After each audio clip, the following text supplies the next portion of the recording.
நன்றி அம்மா. வாழ்க வளமுடன்.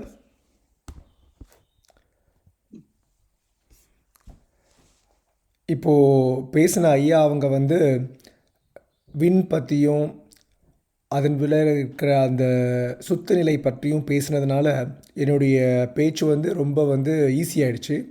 மிக்க நன்றி ஐயா. மிக ஒரு அழகான ஒரு பதிவு. தவம் ரொம்ப அழகாக இருந்துச்சு. இன்றைக்கி நம்ம என்ன பார்க்க போகிறோம்னு கேட்டிங்கன்னா இவ்வளவு நாள் நம்ம மகரிஷி என்ன சொல்லியிருக்காங்க அப்படின்றதெல்லாம் பார்த்து நம்ம அடிக்கடி யூஸ் பண்ணுற ஒரு வார்த்தை வின். ஆனால் அம்மா கிட்ட பேசும்பொழுது எனக்கு என்ன தெரிஞ்சுதுன்னா ஒரு சிலருக்கு அதில் ஒரு சில சந்தேகங்கள் இருக்குது. உங்கள் எல்லாருக்குமே தெரியும், நான் மகரிஷியோடைய கோட்பாட்டை ஒரு அறிவியல் பூர்வமாக நடத்தணும், அறிவியல் பூர்வமாக அதை மற்றவங்களுக்கு கொண்டு செல்லணுன்றது என்னுடைய ஒரு மிக முக்கியமான ஒரு முயற்சி.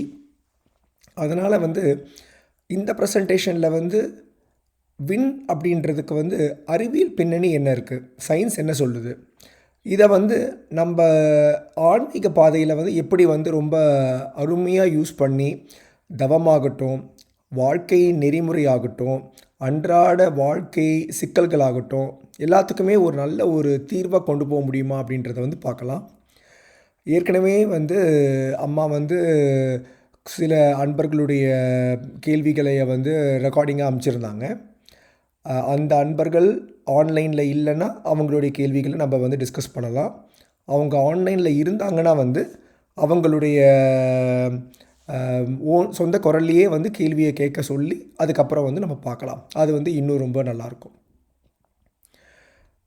முதல்ல ஆன்மீகத்தில் வின்னா அப்படி என்ன அப்படின்றத பார்க்கும்பொழுது உங்கள் எல்லாருக்குமே தெரியும், சித்தர்களாகட்டும், நம்ம மகரிஷி ஆகட்டும், எல்லாருமே தவத்தில் மிக மிக வலிமையானவங்க. தவம் அப்படின்றது என்னன்னு கேட்டிங்கன்னா நம்ம வெளிநோக்கு பார்வையில் எதுவும் செல்லாமல் உள்நோக்கு பார்வையில் எல்லாத்தையும் கொண்டு போகிறது தான் தவம்.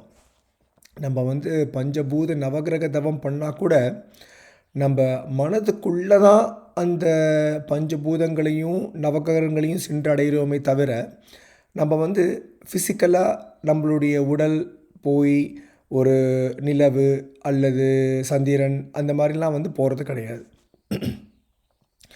ஸோ ஒரு மனிதர் ஒரு ஆழமான தவம் எடுக்கணுன்னா முதல்ல அந்த மனிதருடைய உடலில் எந்தெந்த அவயங்கள் அவரை வெளிநோக்கு பார்வைக்கு கொண்டு போகுது அப்படின்றத பார்த்தாங்க.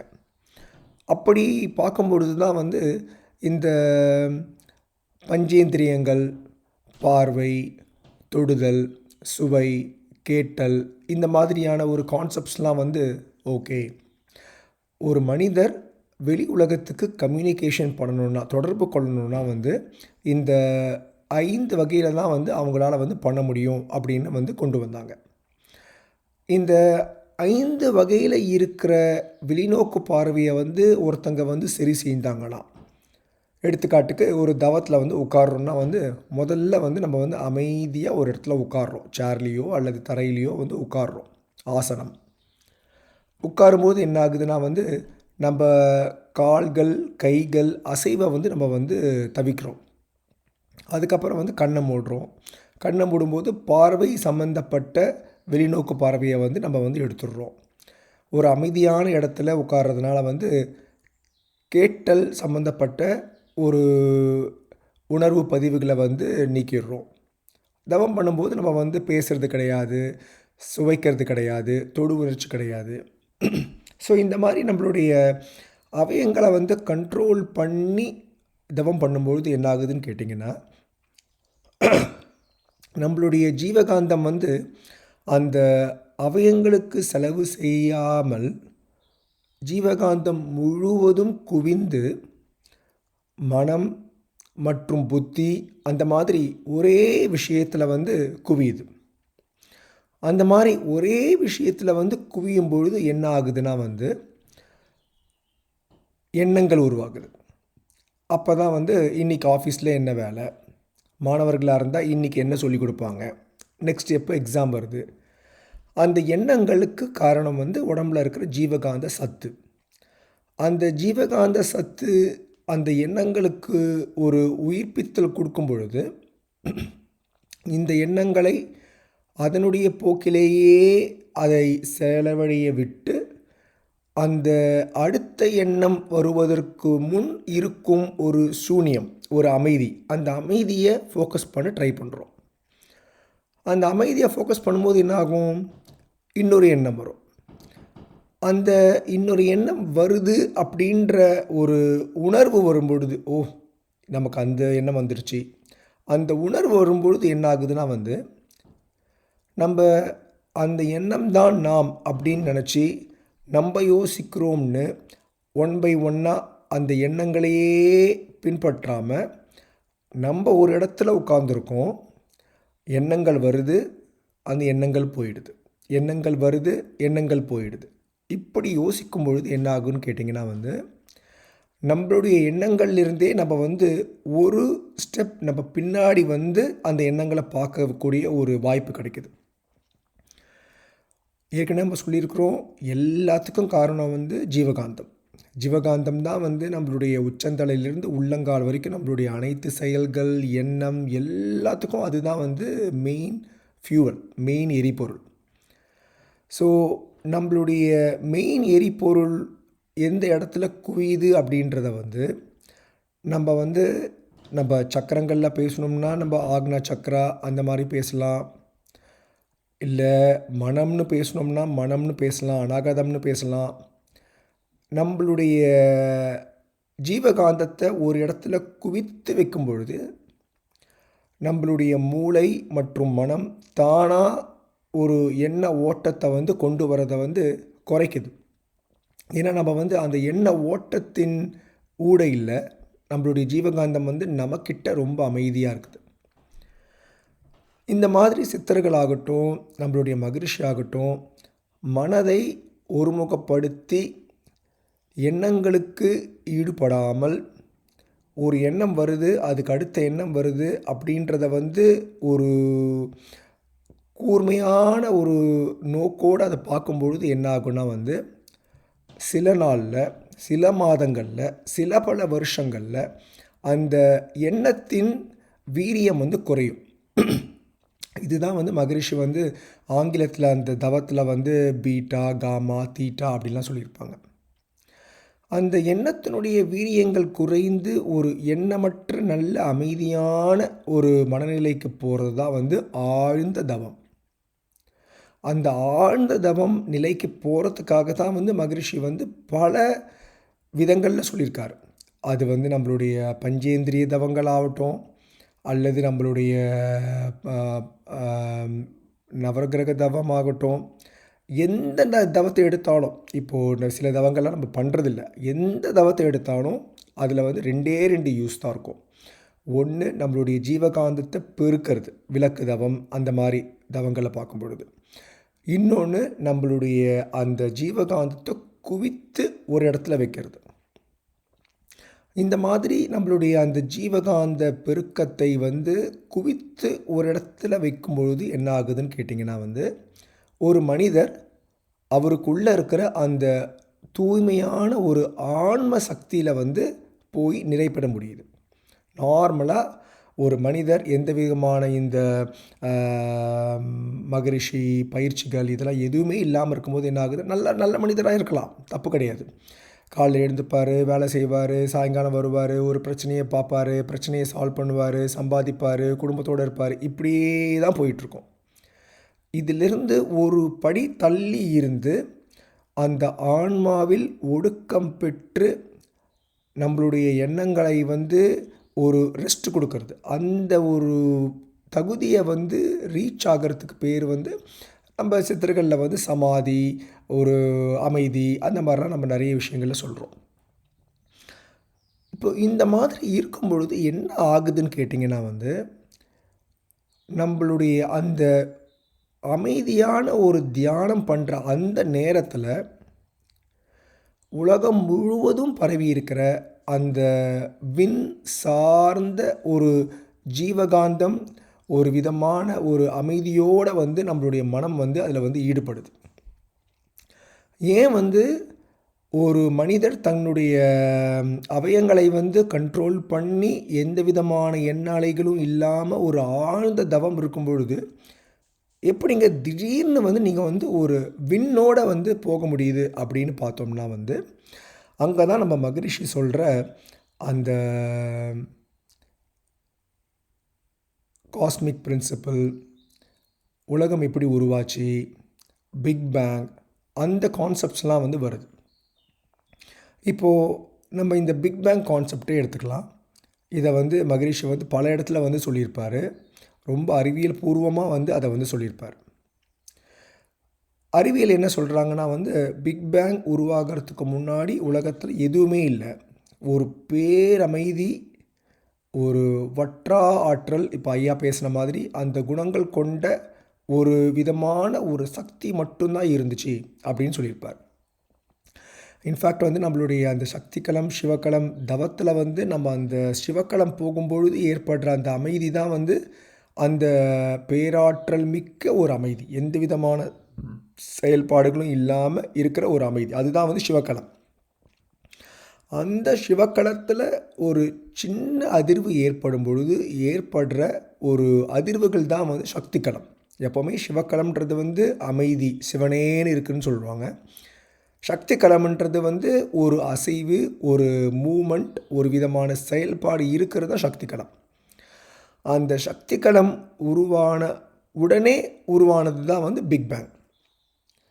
இந்த பிக் பேங் எப்படி உருவாச்சுன்னா வந்து முழுவதும் எனர்ஜி மட்டும் இருக்கிற ஒரு இடத்துலேருந்து அந்த பேராற்றல் உடனே ஒரு சில நொடிகள் கூட இல்லாமல் சின்ன ஒரு நேர பகுதியில் வந்து விரிவடையும் பொழுது உருவாகிறது தான் வந்து பிக் பேங்.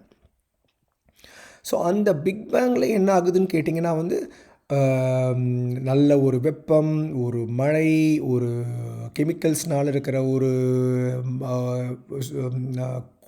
மேகக்கூட்டம், இது எல்லாம் உருவாகி அந்த விரிவாக்கத்தில் ஏற்படும் பொழுது என்ன ஆகுதுன்னு கேட்டிங்கன்னா வந்து அங்கங்கே வந்து எப்படி வந்து நம்ம வந்து ஒரு ஜூஸ் போட்டோம்னா நம்ம சில டைமில் அந்த ஜூஸில் ஒரு குட்டி குட்டியாக கட்டி உருவாகுமோ அந்த மாதிரி அங்கங்கே ஒரு சில கட்டி கட்டியாக உருவாகிறது தான் வந்து ஒரு பிரபஞ்சம், நம்மளுடைய கோள்கள், அந்த மாதிரிலாம் வந்து உருவாச்சு.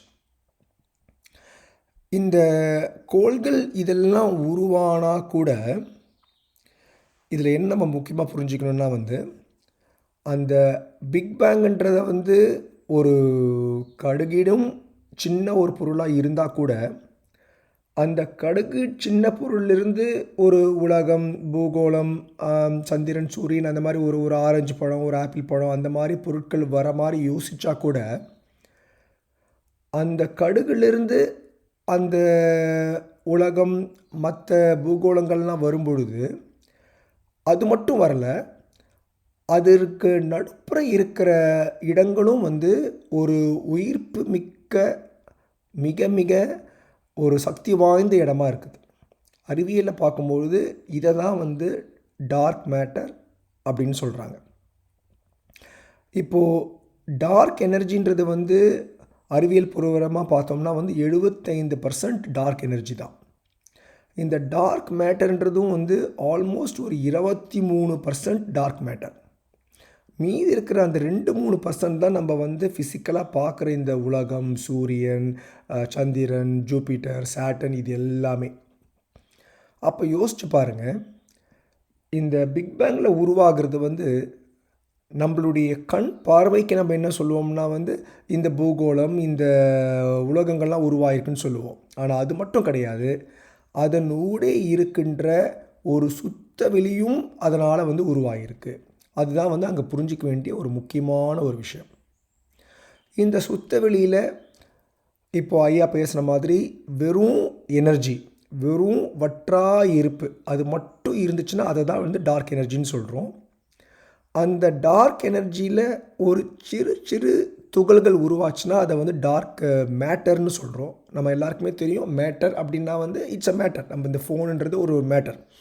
இதே வந்து ஃபோன் இல்லாமல் வந்து ஒரு எனர்ஜியாக பேசுகிறோம் அப்படின்னா வந்து அதை வந்து energy, dark energy, dark matter. இந்த டார்க் மேட்டர் ஒன்றோட ஒன்று கலவையுற்று இருக்கும்போது தான் வந்து இப்போ பூகோளம் எல்லாமே வந்து உருவாகிருக்குன்றது நம்ம சொல்லியிருக்கோம். இப்போது அறிவியல் பூர்வமாகவும் இதே தான். Big bang theory, dark energy, dark matter, அதிலேருந்து வர்றது தான் வந்து இந்த யூனிவர்ஸ், பிளானட்ஸ் எல்லாமே. இப்போது ஐன்ஸ்டீனுடைய ஒரு அறிவியல் கோட்பாட்டில் பார்த்தோம்னா,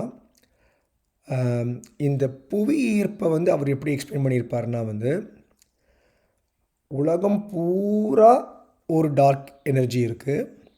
அந்த மாதிரி உலகம் பூரா ஒரு டார்க் எனர்ஜி இருக்கும் பொழுது ஒரு பொருள் அந்த உலகத்தில் வந்து நகர்ந்து போகும் பொழுது, இப்போ வந்து உலகம் வந்து ஃபார் எக்ஸாம்பிள் நம்மளுடைய பூமி வந்து சூரியனை வந்து சுற்றி வருது.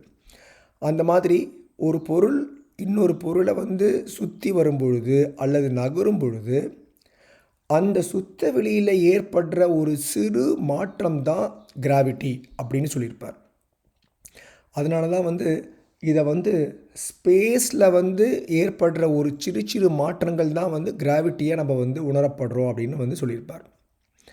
இப்போது செல்வா அம்மா அமைச்சிருந்த ரெக்கார்டிங்கில் வந்து ஒருத்தவங்க கேட்டிருந்த கேள்வி என்னன்னு கேட்டிங்கன்னா வந்து, சூரியன் இருக்குது, சூரியனை சுற்றி வந்து நமக்கு தெரியும் வந்து 8 கோள்கள் வந்து சுற்றி வருது. நம்மளுடைய பூமி, ஜூபிட்டர், சாட்டர்ன், நெப்டியூன் எல்லாமே சுற்றி வருது. இது மட்டும்தானா, இல்லை நம்மளுடைய சூரிய குடும்பம் வேறு ஏதாவது ஒரு விஷயத்தை வந்து சுற்றி இருக்குதா அப்படின்ற மாதிரி கேள்வி கேட்டிருந்தாங்க. நம்மளுடைய சூரிய குடும்பமும் வந்து நம்மளுடைய மில்கி வேல ஒரு பிளாக் ஹோல் இருக்குது. அந்த பிளாக் ஹோலை சுற்றி தான் வந்து நம்மளுடைய சூரிய குடும்பம் வந்துட்டுருக்கு. இந்த பிளாக் ஹோல், நம்மளுடைய சூரிய குடும்பம் அனைத்தும் வந்து நகர்ந்துகிட்டே இருக்குது. இது நல்லபடியாக புரிஞ்சுக்கணுன்னு நம்மளுடைய ஆலியார்லேருந்தே வந்து நல்ல வீடியோஸ்லாம் போட்டிருப்பாங்க. சூரியன் போகிற மாதிரியும் சூரியனை சுற்றி கோள்கள் சுற்றிக்கிட்டே அது சூரியனோடு சேர்ந்து போகிற மாதிரிலாம் வந்து வீடியோஸ் வந்து ரொம்ப அழகாக வந்து போட்டிருப்பாங்க. இதுலேருந்து நம்ம என்ன வந்து தெரிஞ்சுக்கலான்னு கேட்டிங்கன்னா வந்து, சுத்தவெளி தான் வந்து அந்த பிரைமாடியல், அந்த முதற்தன்மை வாய்ந்த ஒரு பொருள் வந்து சுத்தவெளி. எதுவுமே இல்லாமல் இருந்த ஒரு நிலையிலிருந்து, அந்த சிவகல நிலையிலிருந்து முதல்ல உருவாகிற ஒரு மூமெண்ட் தான் வந்து சக்திகலம். அந்த சக்திகலம் உருவாகி அந்த பிக் பேங் நடந்த உடனே முதல்ல வர இடம் வந்து சுத்தவெளி. அந்த சுத்தவெளியில் தான் வந்து ஒவ்வொரு கோளங்களும் வந்து திணிவு பெற்று உருவாகுது. இந்த திரிவு பெற்று உருவாகிற கோள்களில் ஒரு சில கோள்கள், நம்ம பூமி மாறி இருக்கிற ஒரு சில கோள்களில் ஒரு காலத்தில் வந்து நம்ம பூமி வந்து மிக மிக அதிக வெப்பத்தில் ரொம்ப சூடாக இருந்தால் கூட அதுக்கப்புறம் வந்து மழைகள் காரணமாக குளிர்வித்து ஓரளவுக்கு வந்து பூமி வந்து ஒரு உயிர்கள் உருவாகிறதுக்கு ஏற்ற ஒரு சூழ்நிலை உருவாகுது. அப்போ என்ன ஆகுதுன்னு கேட்டிங்கன்னா வந்து, இந்த கோள்களில் இருக்கிற அந்த தன்னிருப்பு தன்மை, அந்த இறுக்கத்தன்மையினால் வந்து பூமியில் எடுத்துக்கிட்டோம்னா மேலே வந்து காற்று, அதுக்கப்புறம் வந்து மண், அதுக்கப்புறம் வந்து பாறைகள், அதுக்கப்புறம் உள்ளே போனோம்னா வந்து இப்போ தங்கம், வெள்ளி, காப்பர், அது மாதிரியான இரும்பு போன்ற மிக மிக மிக அடர்த்தியான ஒரு உலோகங்கள்லாம் உருவாகுது. இது வந்து ஏன் வந்து அடர்த்தியான உலோகங்கள் உள்ளே இருக்குன்னு கேட்டோம்னா வந்து, அந்த கிராவிட்டி சூழ்ந்த அழுத்தத்தினால மிக அதிக வெயிட் உள்ள பொருட்கள் உள்ளே உருவாகுது, மிக கம்மியான வெயிட் உள்ள பொருட்கள் வெளியில் உருவாகுது. இந்த மாதிரி உருவாகும் பொழுது என்னன்னு கேட்டோம்னா வந்து, இப்போ ஆங்கிலத்தில் அறிவியல் பூர்வமாக சொல்லணும்னா வந்து 2 வகையான பொருட்கள், ஆர்கானிக், இன்ஆர்கானிக். ஆர்கானிக் அப்படின்னா என்னென்னு கேட்டிங்கன்னா வந்து, எத்தனை பேர் வந்து அறிவியல் படிச்சிருப்பீங்கன்னு தெரியல. அதுலேயும் வந்து நான் வந்து ஒரு ஆங்கில முறையில் கட்டுறதுனால எனக்கு ஒரு சில வார்த்தைகள் வந்து தமிழில் சொல்ல முடியல. ஈக்குவலண்ட் பாண்ட், கோவலண்ட் பாண்ட் அப்படின்னு கேள்விப்பட்டிருப்பாங்க. இப்போ ஃபார் எக்ஸாம்பிள், இப்போ இந்த ஃபோன் எடுத்தோம்னா இந்த ஃபோனில் வந்து கார்பன் இருக்குதுன்னு வச்சுக்கலாம். ஒரு கார்பன், ஒரு நைட்ரஜன், அந்த மாதிரி ஒரு 2-3 பொருட்கள் வந்து 2 வகையில் வந்து அதை வந்து சேர்த்து வைக்கலாம். ஒன்று வந்து ஈக்குவலண்ட் பாண்ட், இன்னொன்று வந்து கோவலண்ட் பாண்ட். உங்களுடைய அந்த பள்ளி பருவத்து அறிவியலை நீங்கள் யோசித்து பார்த்தீங்கன்னா, ஈக்குவலண்ட் பாண்டுனா என்னன்னு கேட்டிங்கன்னா, ஃபார் எக்ஸாம்பிள் வந்து உப்பு எடுத்தோம்னா வந்து சோடியம் குளோரைடு. சோடியத்திலிருந்து ஒரு எலக்ட்ரான் குளோரைடுக்கு போயிடும். ஸோ சோடியம் வந்து ப்ளஸ் ஆகிடும், குளோரைடு வந்து நெகட்டிவ் ஆகிடும். இது ப்ளஸ் இது நெகட்டிவ்னால சோடியம் குளோரைடு ஒன்றா ஒட்டி இருக்கும். அதுதான் உப்பு. இதுதான் வந்து ஈக்குவலண்ட் பாண்ட். கோவலண்ட் பாண்டுனா என்னன்னு பார்த்தீங்கன்னா வந்து, ஃபார் எக்ஸாம்பிள் வந்து நம்ம வந்து CH4, நம்மளுடைய தோல்கள், அப்புறம் வந்து கார்பனேட், அந்த மாதிரியான அணுக்கள். அதில் என்ன ஆகும்னு கேட்டிங்கன்னா, எலக்ட்ரான் ஒரு இடத்துலேருந்து இன்னொரு இடத்துக்கு போகாது. ஒரு மாலிக்யூல் கார்பனுக்கும் இன்னொரு மாலிக்யூல் ஹைட்ரஜனுக்கும் நடுப்புற அந்த எலக்ட்ரான் காமனாக இருக்கும். ஸோ அந்த மாலிக்யூல் வந்து ஹைட்ரஜனும் யூஸ் பண்ணிக்கும், அந்த எலக்ட்ரானை வந்து கார்பனும் யூஸ் பண்ணிக்கும். அதுக்கு பேர் தான் வந்து கோவலண்ட் பாண்ட். ஏன் வந்து இந்த ஒரு ஸ்பெசிஃபிக்கான ஒரு அறிவியல் கோட்பாட்டை நான் கொண்டு வரேன்னு பார்த்தீங்கன்னா வந்து, ஈக்குவலண்ட் பாண்ட்னால் உருவாகிற பொருட்கள், ஃபார் எக்ஸாம்பிள் உப்பு, இரும்பு, தங்கம், இது எல்லாமே வந்து ஒரு உயிர்த்தன்மை இல்லாமல் ஒரு ஜடமான ஒரு பொருட்களாகவே இருக்குது. ஆனால் இந்த கோவலண்ட் பாண்டில் உருவாகிற பொருட்கள் என்ன ஆகுதுன்னு கேட்டிங்கன்னா, அந்த எலக்ட்ரான் வந்து கார்பனுக்கும் ஹைட்ரஜனுக்கும் நடுப்புற ஷேர் பண்ணி இருக்கிறதுனால அதில் வந்து ஒரு உயிர்த்தன்மை உருவாகுது. ஏன் உயிர்த்தன்மை உருவாகுதுன்னா வந்து, நம்ம ஏற்கனவே சொன்ன மாதிரி விண்காந்தம் முழுவதும் இருக்கிறது காந்தப்பொருள். அந்த காந்தப்பொருள் வந்து ஒரு இடத்துலேருந்து ஒரு இடத்துக்கு மூவ் ஆகிறது தான் வந்து உயிர். இப்போ வந்து விண்காந்தத்தில் இருக்கிற அதே காந்தம் தான் ஜீவகாந்தமாக நம்மளுடைய உடல்லையும் இருக்குது. அந்த காந்தத்துக்கு எப்போ வந்து ஒரு உயிர்த்தன்மை வருதுன்னா வந்து, அந்த காந்தம் வந்து மூவ் ஆகணும். நம்ம தூங்கிட்டு இருக்கும்போது கூட நம்மளுடைய காந்தம் வந்து தலையிலிருந்து கால் வரைக்கும் நம்மளுடைய உடல் உறுப்புக்களை வந்து சரி செய்கிறதுக்கு வந்து மூவ் ஆகிட்டு இருக்குது.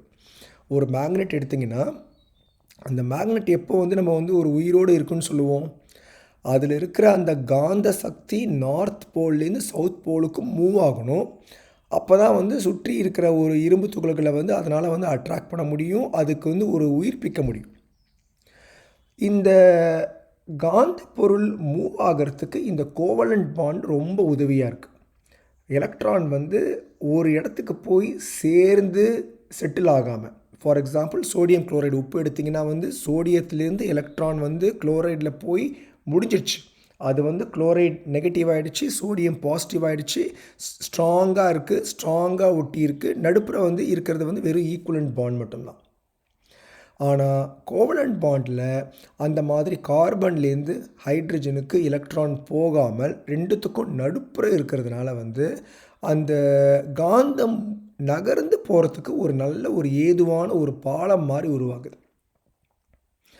எந்தெந்த இடத்துலலாம் இந்த கோவலண்ட் பாண்டில் CH2, CH4 அந்த மாதிரி வந்து ஒரு கார்பன் பேஸாக வச்சு உருவாகிற திசுக்கள் உருவாகுதோ, அங்கெல்லாம் வந்து இந்த காந்த சக்தி வந்து ஒரு இடத்துலேருந்து இன்னொரு இடத்துக்கு தொடர்ந்து மூவ் ஆகி அப்போ தான் வந்து அந்த சிறு சிறு துகள்களுக்குள்ள ஒரு உயிர்ப்பித்தல் உருவாகுது.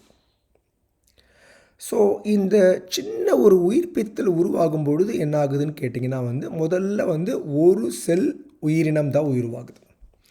அந்த ஒரு செல் உயிரினம் உருவாகும் போது என்ன ஆகும், ஒரே ஒரு செல் இருக்கும்.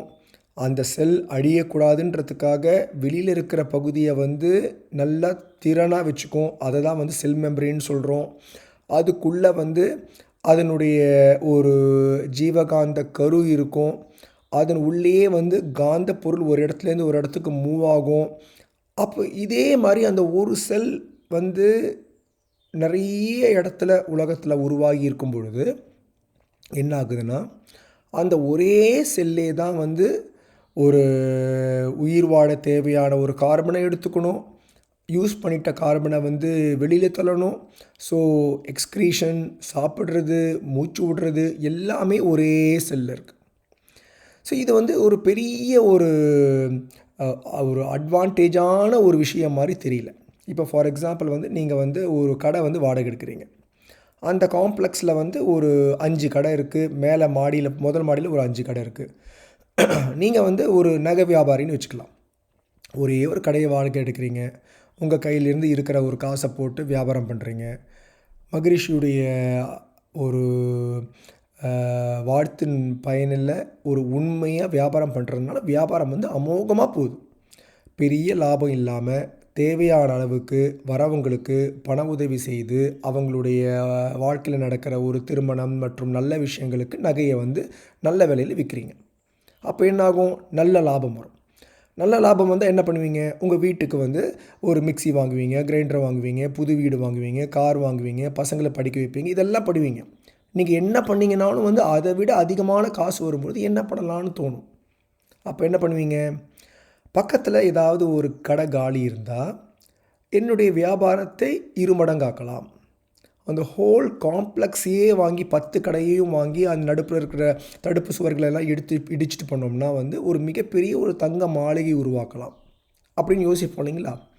அதே மாதிரி தான் வந்து இந்த செல் பக்கத்தில் இன்னொரு செல் தனித்தனியாக மூச்சு விடுறது, வாழறது, கார்பன் எடுத்துக்கிறது, அதை வந்து எக்ஸ்க்ரீட் பண்ணுறது, இந்த மாதிரி இருக்கும் பொழுது ஏன் நம்ம 2 பேரும் ஒன்றா சேர்ந்து இதை பண்ணக்கூடாது?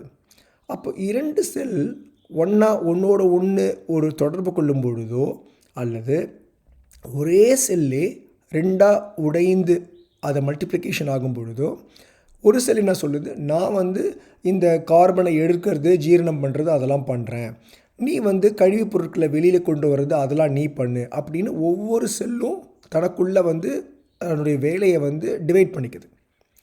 இப்படி தான் வந்து ஒரு செல் உயிரினத்திலிருந்து பல செல் உயிரினம் உருவாகி நம்ம இவ்வளோ பெரிய ஒரு மனிதனாக வந்து நம்ம வந்து பரிணாம வளர்ச்சி பெற்றிருக்கிறோம்.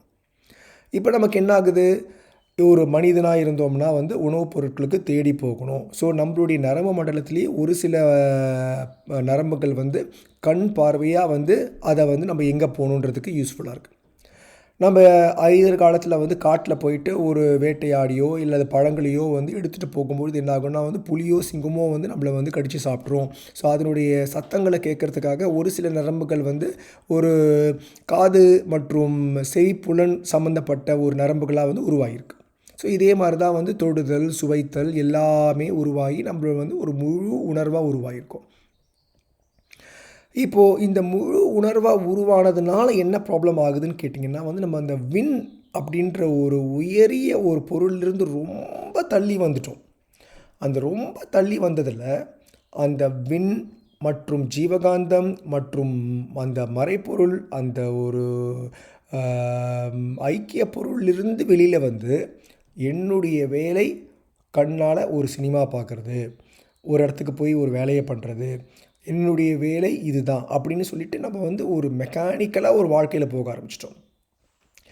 இந்த மாதிரி மெக்கானிக்கலாக போகும்பொழுது கூட நம்மளுடைய எண்ணங்களில் வந்து 2 வகை இருக்குது. ஒன்று வந்து நம்மளுடைய தாட், இன்னொன்று வந்து திங்கிங்.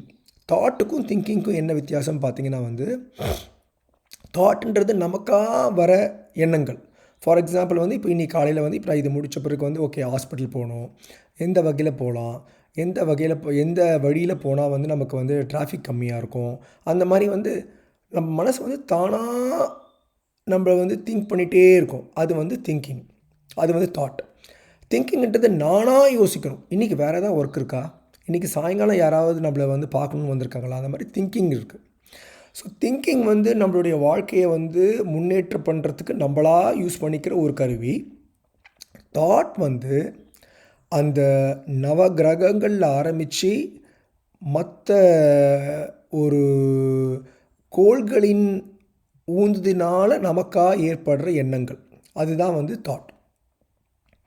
இப்போ மகரிஷினுடைய கோட்பாட்டின் பிரகாரம் நம்ம வந்து இந்த நவகிரக தவம்லாம் பண்ணும்போது என்ன ஆகுதுன்னு கேட்டிங்கன்னா வந்து தேவையில்லாத எண்ணங்கள் நம்மளையும் மீறி நமக்கு வருது இல்லைங்களா? அது அனைத்தையும் நம்மளால் வந்து ஈஸியாக வந்து குறைபாடு இல்லாமல் சரி பண்ண முடியும். இப்போ ஒருத்தருக்கு இப்போ சனி பயிற்சி இப்போது ஐ திங்க் 2-3 வாரத்துக்கு முன்னாடியெல்லாம் வந்து நிறைய சனி பயிற்சி பற்றிலாம் வந்து பேசிகிட்டு இருந்தாங்க. ஸோ அந்த சனி பயிற்சி ஆகும்பொழுது ஏன் ஒரு சில கோள்களோட அந்த அமைப்பில் பிறந்தவங்களுக்கு நல்லது நடக்குது, ஒரு சிலருக்கு கெட்டது நடக்குது, ஒரு சிலருக்கு சனி நல்லது பண்ணிட்டு போகிறாரு, இதெல்லாம் வந்து அந்த காலத்தில் கால்குலேட் பண்ணி சொன்னதில் என்ன தெரிஞ்சுதுன்னா வந்து இந்த கோள்களுடைய அமைப்பின் மூலியமாக தான் நம்மளுடைய எண்ணங்கள்லாம் வந்து ஊந்துதல் பெறுது. ஸோ இந்த கோள்களின் அமைப்பின் பிரகாரம் ஒரு ஊந்துதல் பெற்று ஒரு அன்கண்ட்ரோல்டாக ஒரு வாழ்க்கை வாழறதுக்கு பதிலாக மகரிஷி ரொம்ப அருமையாக வந்து கோள்களின் ஆதிக்கம் எல்லாம் கம்மி பண்ணி நமக்கு தவங்களை வந்து சொல்லி கொடுத்து நம்மளுடைய எண்ணங்களை சீரமைத்து அவருடைய கோட்பாட்டெல்லாம் பாருங்கள், எண்ணம் சீரமைத்தல் எல்லாமே வந்து இதனுக்கு சார்ந்த மாதிரியே வரும். இதுக்கு சார்ந்த மாதிரி வாழும் பொழுது என்ன ஆகுதுன்னு கேட்டிங்கன்னா வந்து ஃபைனாக இருக்கிற ஒரே ஒரு விஷயம் அந்த வின் மட்டும்தான். நம்ம வெளியில் போயிட்டே இருந்தோம்னா 1000 விஷயம் நமக்கு வரும். ஆனால் உள்ளே போயிட்டே இருந்தோம்னா இருக்கிற ஒரே விஷயம் வின், அமைதி.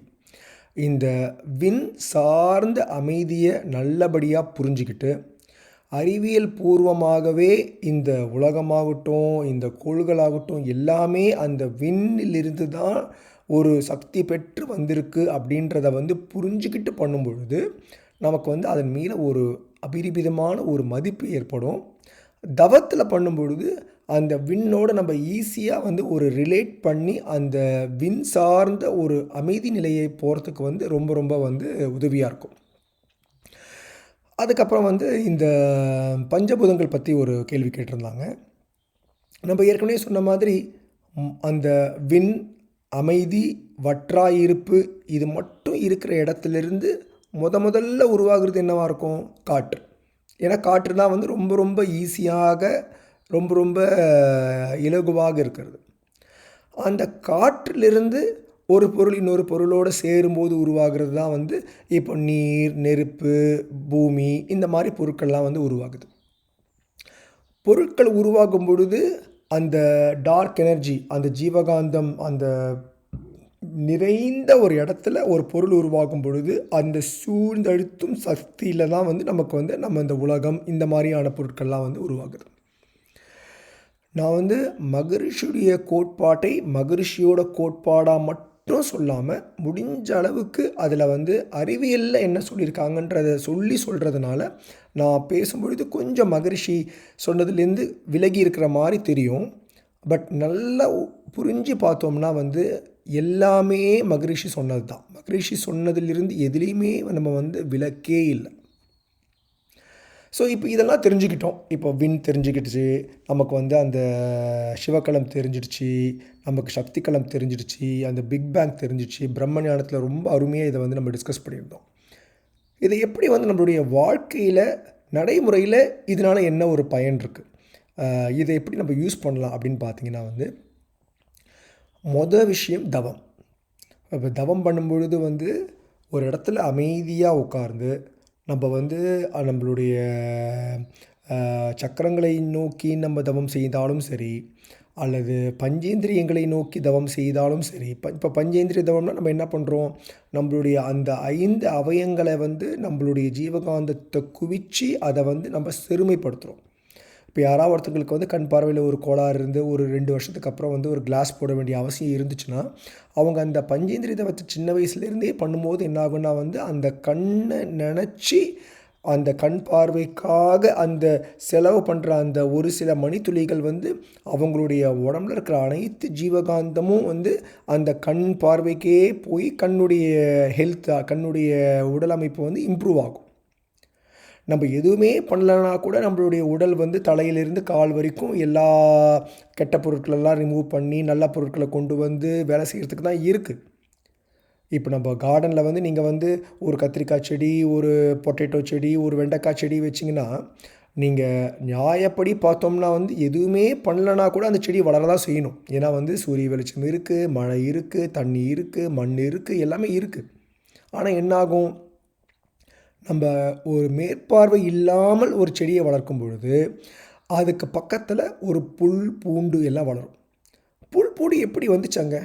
அங்கே நம்ம எதுவுமே பண்ணலையே. சுத்தமான ஒரு மண்ணில் நமக்கு தேவையான வெண்டைக்காய், புடலங்காய் மட்டும்தான் போட்டோம். அப்போ எப்படி அங்கே புல் பூண்டு வந்துச்சு? இதுலேருந்து தான் என்ன தெரியுதுன்னா வந்து நம்ம எப்படி முன்னாடி வந்து அந்த ஒரு செல் உயிரினம் உருவாச்சுன்னு பேசணுமோ அதே மாதிரி எல்லா இடத்துலையும் எப்பேற்பட்ட உயிரினங்களும் உருவாகிறதுக்கான ஒரு காந்த சக்தி எல்லா இடத்துலையும் இருக்குது. இதில் வந்து அந்த புல் பூண்டு அங்கே இருக்கிற சக்தியை வந்து ஈஸியாக அப்சார்ப் பண்ணி ஈஸியாக வளருது.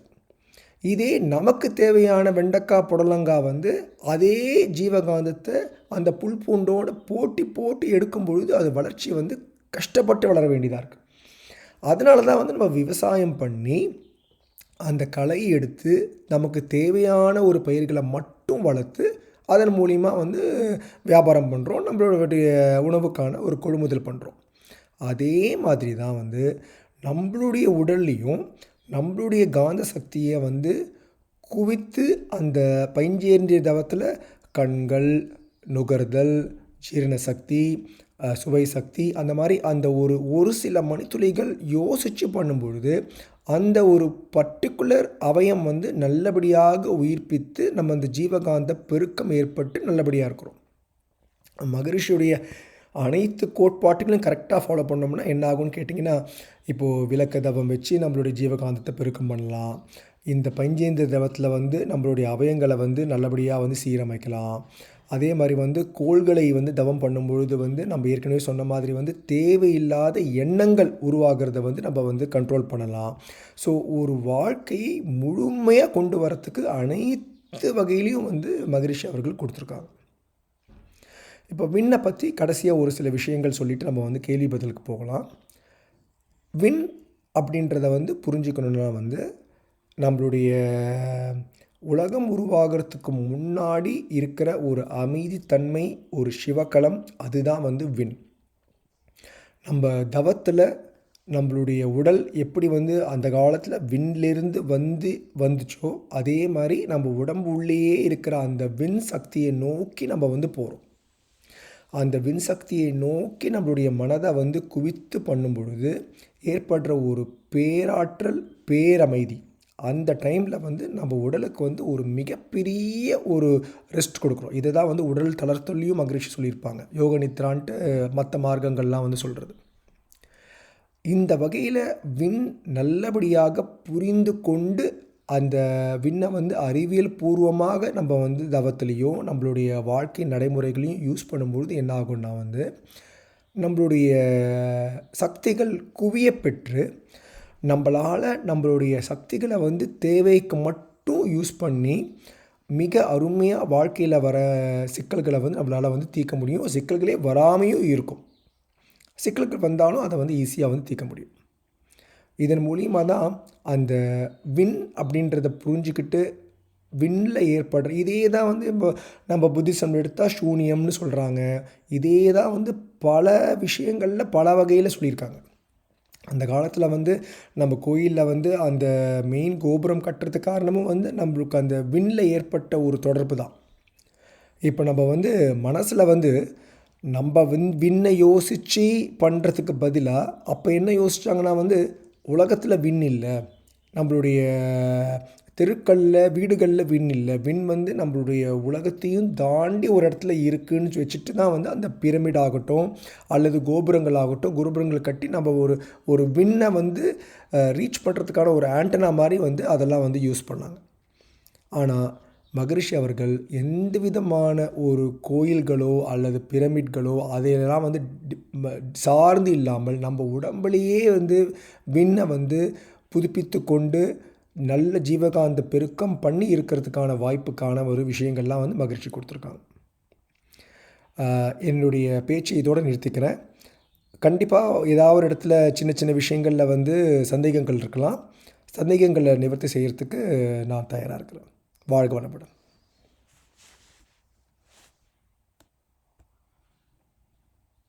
வாழ்க வளமுடன் டாக்டர், வாழ்க வளமுடன்.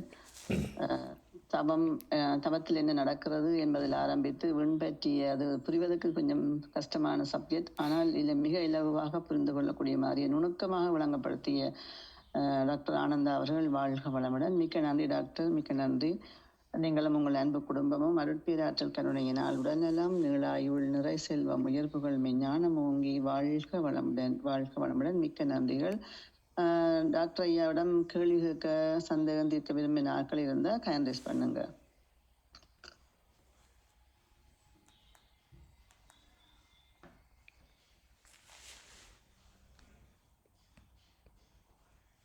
சொல்லுங்க ஐயா.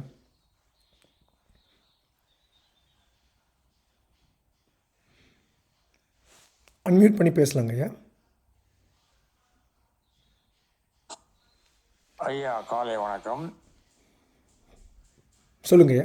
என் பேர் ராஜாராமன், சென்னை நங்கலிருந்து பேசுகிறேன். வின் அப்படிங்கிறதுக்கு அறிவியல் விளக்கம் ரொம்ப அருமையாக கொடுத்தீங்க டாக்டர் முறையில். ரொம்ப சுவாரஸ்யமான பல அற்புத கருத்துக்கள்லாம் சொன்னீங்க. என்னுடைய கேள்வி என்னன்னா, இந்த டாப்பிக்கே விட்டுடுங்க, பொதுவாக கேட்குறேன்னா, எல்லா மன்றங்களிலும் தவத்துக்கு பிறகுதான் சிந்தனை விருது கொடுக்குறாங்க. அது ஏன் தவத்துக்கு முன்னாடி கொடுக்கக்கூடாது, ஏன் பின்னாடி வைக்கிறாங்க? ஓகேங்கய்யா. அதாவது தவத்தில் நம்மளுடைய எண்ணங்களை குறைத்து ஒரு எண்ணமற்ற நிலைக்கு போகிறது தான் தவம் ஐயா. இப்போ நம்ம மன்றங்களில் பண்ணுற தவங்கள்லேயே ஒரு பஞ்சேந்திரிய தவம் அல்லது நவகிரக தவம், இந்த மாதிரி ஒரு பொருளை மட்டும் யோசித்து அதிலையே ஃபோக்கஸ் பண்ணி அந்த பேசுகிறவங்களுடைய வார்த்தைகளை தொடர்ந்து ஃபாலோ பண்ணி, இப்போ அவங்க ஒரு சனி கிரகம் பற்றி பேசுகிறாங்க, நிலவை பற்றி பேசுகிறாங்க, சூரியனை பற்றி பேசுகிறாங்க, நம்மளுடைய எண்ணங்களை வச்சு நம்ம அதை ஃபாலோ பண்ணிகிட்டே இருக்கோம் இல்லைங்களையா. இது ஒரு உண்மையான ஒரு ஆழமான தவம் கிடையாது. இது ஒரு நல்ல ஆழமான ஒரு அமைதி. தவம்ன்றது என்னென்னா இது எல்லாம் முடிச்சுட்டு பஞ்சேந்திரிய தவம் பண்ணாலும் சரி, எது முடித்தாலும் சரி, எல்லாம் முடிச்சுட்டு ஒரு அமைதியில் ஒரு 2 நிமிஷம் உட்கார்றோம் பார்த்தீங்களா, அதுதான் தவம். அந்த தவம் தான் நம்ம மன்றங்களில் பண்ணும்பொழுது ஒரு 10 நிமிடம், அரை மணி நேரம், 1 மணி நேரம் அந்த மாதிரி பண்ணுறதுக்கு வாய்ப்புகள் இல்லாமல் இருக்குது. அதனால தான் வீட்டில் பண்ணும்பொழுது அந்த முழு அமைதியில் இருக்கிற தவத்தை நல்ல நீண்ட நேரம் பண்ணும்பொழுது உடல் வலிமை, மன வலிமை எல்லாமே ஏற்படுது.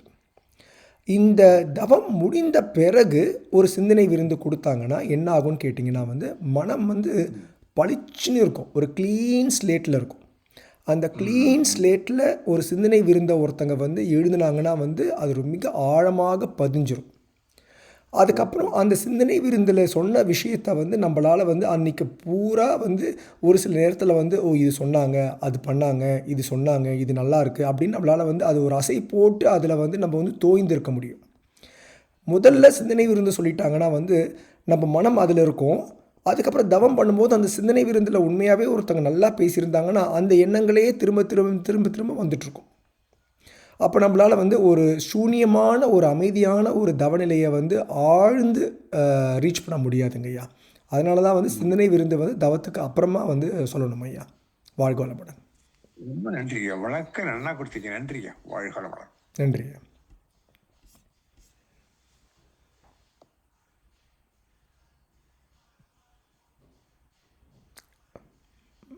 அடுத்து யாராவது பேசுங்கம்மா, அன்மியூட் பண்ணி பேசுங்க. சுப்ரமணியம் ஐயா அன்மியூட் கொடுத்துருக்கு, அன்மியூட் பண்ணிட்டு பேசுங்க.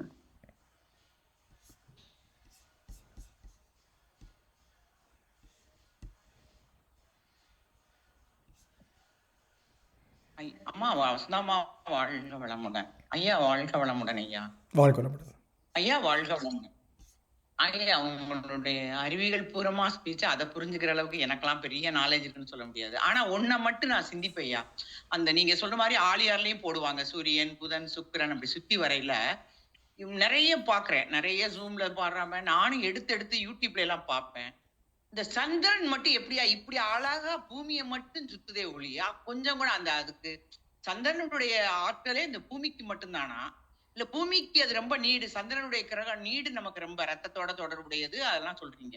அதனால இந்த சந்திரன் மட்டும் இங்கிட்ட அங்கிட்டு விலகாம மத்த கிரகங்களை டச் பண்ணாம இந்த பூமியை மட்டும் எப்படி அப்படி அழகா சுத்திட்டு வருது, அதுக்கு வேற கோட்பாடு, அது எப்படி இந்த இயற்கை இப்படி அமைச்சிச்சு, சுத்தவெளி எப்படி அமைச்சிச்சு அப்படிங்கிறத நான் ஆச்சரியமா பார்ப்பேன் ஐயா. நன்றி ஐயா, உங்களுடைய பதில் ரொம்ப நல்லா இருக்குன்னு நினைக்கிறேன். வாழ்த்துக்கள், வாழ்க வளமுடன்.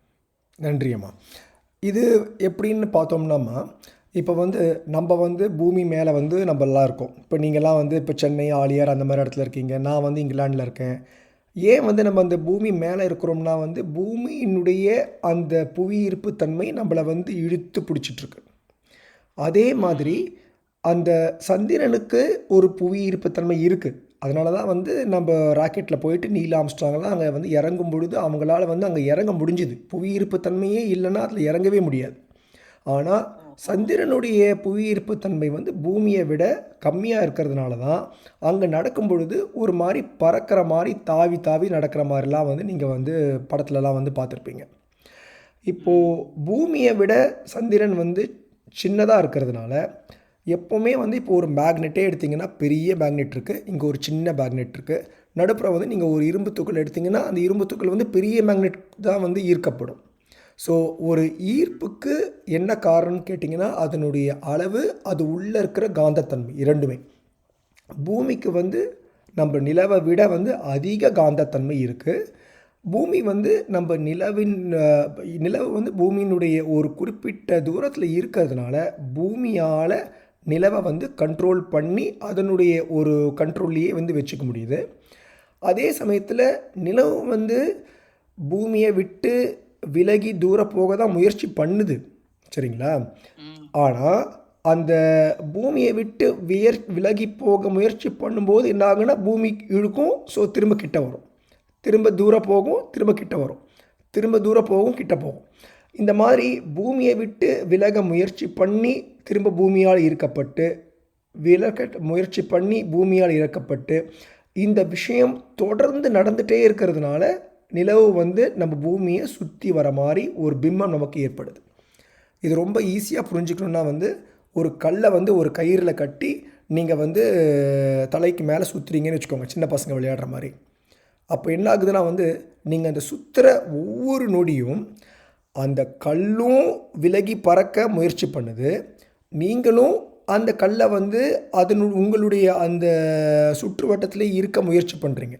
இது ரெண்டும் நடக்கிறதுனால தான் அந்த கல் வந்து ரொம்ப அழகாக வந்து நம்ம கயிறில் சுற்றுது. நீங்கள் எப்போ அந்த கயிறை விடுறீங்களோ அப்போ என்ன ஆகுன்னா அந்த கல் வந்து நேராக பறந்து போயிடும். அதுக்கு பேர் தான் சென்ட்ரிபீட்டல் ஃபோர்ஸ்னு சொல்லுவாங்க.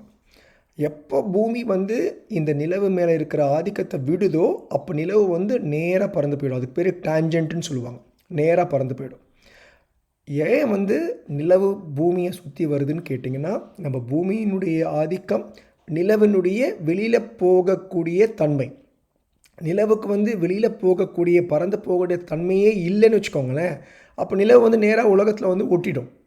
அதே மாதிரி தான் வந்து நீங்கள் வந்து அந்த கயிறை வந்து ஒரு கல்லை சுற்றும் பொழுது அந்த கல்லுக்கு வந்து வெளியில் பறக்கிற தன்மை இல்லைன்னா அந்த கல் வந்து நேராக வந்து உங்கள் கையில் வந்து ஒட்டிக்கும். இது ரெண்டும் ஆவரேஜ் அவுட் ஆகி இருக்கும்போது தான் வந்து ஒரு நல்ல ஒரு நீள்வட்ட பாதை கிடைக்குது. அதே மாதிரி தான் வந்து சூரியனும் மற்ற கோள்களை வந்து நீள்வட்ட பாதையில் வந்து சுற்றி வருது. அதே மாதிரி தான் சூரியனை ஒரு நம்மளுடைய மில்கிவேல இருக்கிற பிளாக் ஹோல் வந்து ஒரு நீள்வட்ட பார்வையில் வந்து சுற்றி வருது. இப்படி தான் வந்து ஒன்றோட ஒன்று கலந்துருக்குமா. வாழ்க வளமுடன்.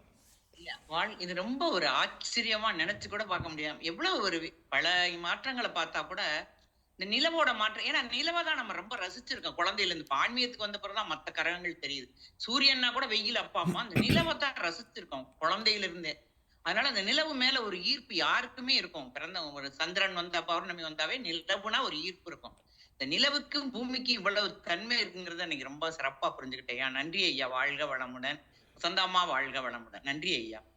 அது மட்டும் இல்லைம்மா, நிலவுக்கு தான் வந்து இந்த பூமியில் இருக்கிற உயிரினங்களில் வந்து கண்ட்ரோல் பண்ணக்கூடிய ஒரு மிக உயரிய ஒரு சக்தியும் இருக்குது. அது காரணம் வந்து நான் ஏற்கனவே சொன்ன மாதிரி ஒரு கோள் வந்து நம்மளை கண்ட்ரோல் பண்ணுதுன்னா அதனுடைய காந்த சக்தி, அதனுடைய அளவு, அது எவ்வளவு தூரம் இருக்குது, இது எல்லாமே வந்து ரொம்ப முக்கியம். நிலவு சைஸில் சின்னதாக இருந்தால் கூட உலகத்துக்கு ரொம்ப பக்கமாக இருக்கிறதுனால நம்மளுடைய மனங்கள், நம்மளுடைய எண்ணங்களை கண்ட்ரோல் பண்ணுறதுக்கு நிலவுக்கு மிக மிக அதிகமான ஒரு வீரியம் இருக்குது. அதனால தான் வந்து மனநல குன்றியவங்களுக்கெல்லாம் வந்து லுனாட்டிக்குன்னு சொல்லுவாங்க. லுனாட்டிக், அந்த லூனா அப்படின்றது வந்து நிலவை வந்து குறிக்கும். நம்மளுடைய மனதை வந்து அமைதிப்படுத்துறதுலேயும் சரி, நம்மளுடைய மனதை வந்து சிதைவுற்று ஒரு குழப்பங்களை உண்டு பண்ணுறதுலையும் சரி, நிலவுக்கு ஒரு மிகப்பெரிய ஒரு ஆதிக்கம் இருக்குது. வாழ்க வளமுடன். ரொம்ப நன்றி, ரொம்ப சிறப்பு. வாழ்க வளமுடன். நன்றி. வாழ்க வளமுடன். வாழ்க வளமுடன். சொல்லுங்க ஐயா. சுப்பிரமணியம் ஐயா, சென்னையில இருந்து சுப்பிரமணியம். வாழ்க வளமுடன். சாந்தி கண்ணா, ஆமா ஐயா, பேசுங்க. சொல்லுங்கம்மா. என்னோட கேள்வியா, நம்ம வந்து விஞ்ஞானப்படி வந்து வான்காந்தம் நம்ம ஜீவகாந்தமா அதை எப்படி உணர்ந்து கொள்ளணும் விஞ்ஞானப்படி எனக்கு சொல்லிக் கொடுங்கய்யா. ஏன்னா சரி, பசங்க கேட்க ஆரம்பிச்சுறாங்க, நான் உணர்வா உணர்றேன், ஆனா அவங்களுக்கு சொல்லும் போது அது எப்படி நீ உணர்ற அப்படின்னு வாட்டி கேட்கறாங்க. நீங்க விஞ்ஞானப்படி சொல்லுங்க. ரொம்ப கண்டிப்பாங்க நன்றி ஐயா. கண்டிப்பாம்மா. ஆம், அதாவதுமா, காந்தம் அப்படின்றது வந்து ஒரே பொருள் தான். அந்த காந்தம் வந்து விண்ணில் இருக்கும்போது நம்ம விண்காந்தம்னு சொல்கிறோம், ஜீவனில் இருக்கும்போது ஜீவகாந்தம்னு சொல்கிறோம். எப்படி வந்து நீர் அப்படின்றது ஒரே பொருள் தான். அந்த நீர் வந்து ஒரு டம்ளரில் இருக்கும்போது குடிநீர்னு சொல்கிறோம். அதே நீர் வந்து ஃப்ரிட்ஜில் வந்து ஃப்ரீசரில் வந்து கட்டியாக இருக்கும்போது நம்ம வந்து ஒரு ஒரு ஐஸ் கட்டின்னு சொல்கிறோம். அந்த மாதிரி தன்மைகள் தான் மாறி இருக்கே தவிர நீர் என்பது நீர் தான். அதே மாதிரி காந்தம்ன்றது வந்து ஒரே பொருள் தான். இப்போ உங்களுடைய மாணவர்களுடைய கொஸ்டினுக்கு வந்து இப்போ எப்படி நம்ம பதில் சொல்லணும்னு கேட்டிங்கன்னா வந்து, ஒரு தவம் பண்ணும் பொழுது விண் இருக்குது, விண்ணில் காந்தம் இருக்குது. அதுதான் வந்து ஆங்கிலத்தில் வந்து சயின்டிஃபிக்காக சொல்லணும்னா வந்து டார்க் எனர்ஜி. அந்த டார்க் எனர்ஜியிலிருந்து தான் வந்து டார்க் மேட்டர் உருவாகுது. அந்த டார்க் மேட்டர்லேருந்து தான் வந்து அனைத்து கோள்களும் உருவாகுது. அதுலேருந்து தான் வந்து உயிரினம்லாம் உருவாச்சு. நானும் வந்து என்னுடைய பேச்சில் வந்து அந்த உயிரினங்கள் எப்படி உருவாகியிருக்கலான்றதை வந்து இந்த ஒரு செல்லை வச்சு நம்ம விவரித்தேன். ஆமா. இப்போது நம்மளுடைய மனித இனத்துக்கு முன்னாடி போனோம்னா வந்து நம்ம வந்து குரங்கினம்னு சொல்லுவோம். குரங்கினத்துக்கு முன்னாடி போனோம்னா இது டைனோசர்னு சொல்லுவோம். டைனோசருக்கு முன்னாடி போனோம்னா இப்படியே போயிட்டே இருந்தோம்னா நம்ம ஒரு செல் இனத்துக்கு தான் போவோம். அந்த ஒரு செல் இனம் ஒரு உயிரினம் உருவாகிறதுக்கு முன்னாடி போனோம்னா வந்து டார்க் மேட்டர், வெறும்னே வந்து ஒரு உயிர்ப்பிக்கக்கூடிய தன்மை உள்ள ஒரு டார்க் மேட்டர். அந்த டார்க் மேட்டருக்கு உள்ளே போனோம்னா வந்து டார்க் எனர்ஜி. அந்த டார்க் எனர்ஜிக்கெல்லாம் உள்ளே போனோம்னா ஏற்படுறது அந்த 13.8 மில்லியன் ஆண்டுகளுக்கு முன்னாடி ஏற்படக்கூடிய அந்த பிக் பேங். அந்த பிக் பேங்குக்கு முன்னாடி இருக்கிறது தான் வந்து சுத்தவெளி மற்றும் சிவக்கணம். ஸோ அங்கே இருக்கிற அந்த காந்தம் தான் இன்றைக்கி உருமாற பெற்று நம்ம வந்து இந்த உடலால் இருக்கிற ஜீவகாந்தமாக இருக்குது. இது புரிஞ்சுக்கிறதுல என்ன முக்கியம்னு கேட்டோம்னா, தவம் பண்ணும் பொழுது அறிவியல் பூர்வமாக அந்த விண்காந்தம் தான் இந்த உடலில் ஜீவகாந்தமாக இருக்குன்னு புரிஞ்சு பண்ணும்பொழுது என்ன ஆகும்னா வந்து ஒரு உண்மையான ஒரு புத்துணர்வு ஏற்படும்.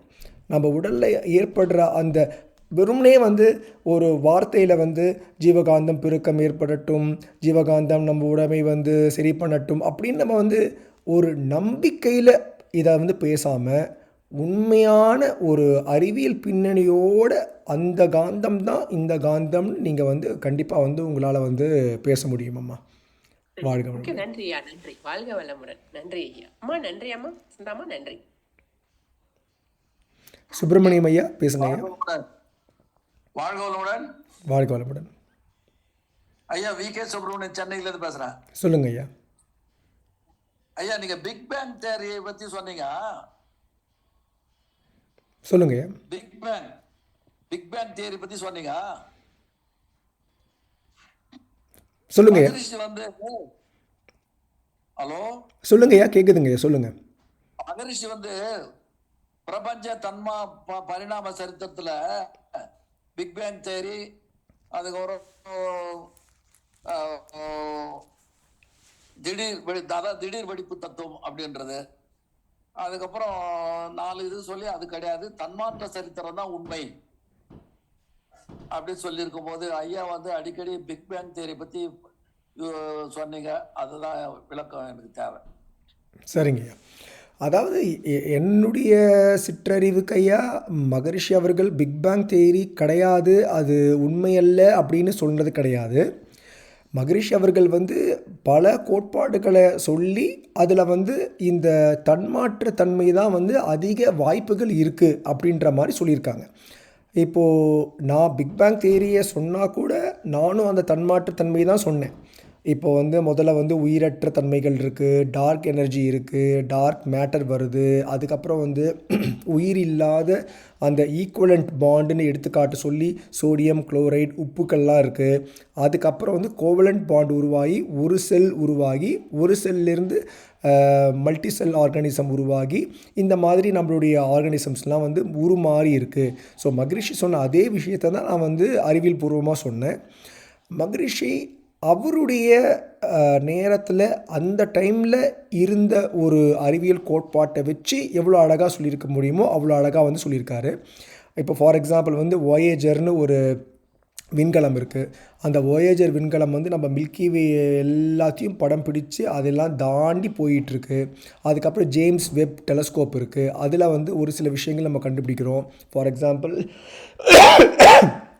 நம்மளுடைய சூரியன் வந்து ஒரு பிளாக் ஹோலை வந்து சுற்றி வருது அப்படின்ற மாதிரியான ஒரு விஷயங்கள்லாம் வந்து ஜேம்ஸ் வெப் டெலஸ்கோப்பில் வருது.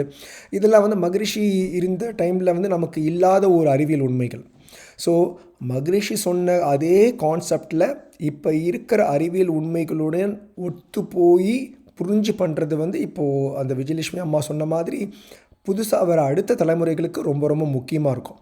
அதனால் வந்து மகரிஷி வந்து அப்போ இருந்த ஒரு அறிவியல் கோட்பாட்டில் அதை விட அதிகமாக யாராலையுமே வந்து சொல்லியிருக்க முடியாது. அதே மாதிரி வந்து இப்போ 2025 இருக்கிற ஒரு அறிவியல் கோட்பாட்டில் இப்போ நான் சொல்லிகிட்ருக்கேன். இப்போ நான் என்னுடைய ரெக்கார்டிங்கை நான் வந்து ஒரு 20 வருஷம் பொறுத்து பார்த்தேன்னா அதில் ஏதாவது ஒரு சிறு பிழைகள் இருக்கலாம் அல்லது சிறு மாற்றங்கள் இருக்கலாம். நமக்கு அதை யோசித்து இப்போ இருக்கிற ஒரு தன்மையை வந்து தப்புன்னு நம்ம நினைக்கிறது கரெக்டு வராது. மகரிஷி சொன்ன விஷயங்களை நம்பி அதனை இருக்கிற அறிவியல் பின்னணியை புரிஞ்சு பண்ணோம்னா கண்டிப்பாக உடல்நலம், மனநலம், அனைத்து நலங்களும் வந்து நல்லபடியாக அமையும். வாழ்க வளமுடன் ஐயா. வாழ்க வாழ்க.